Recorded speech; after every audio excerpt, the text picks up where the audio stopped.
Litre आहे, म्हणून 75,000 litre गुणिले 205 करावे लागेल.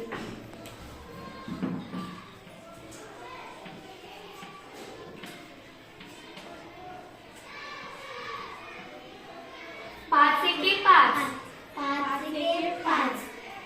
7 5 गेले 2 राहिले, 5 5 25, 3 शून्य मांडून घ्यायचे. 15,000 गुणिले 2 30,000.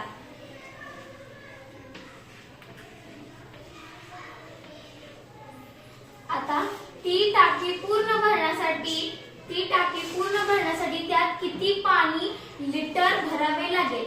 आता हे टोटल 75,000 लिटर आणि वजा हे 30,000 लिटर वजा करायचं.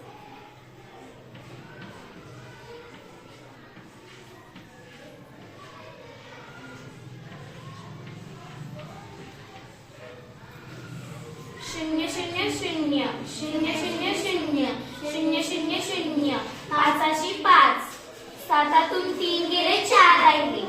म्हणजे त्या टाकीमध्ये पूर्ण भरण्यासाठी त्यात 45,000 लिटर पाणी भरावे लागेल.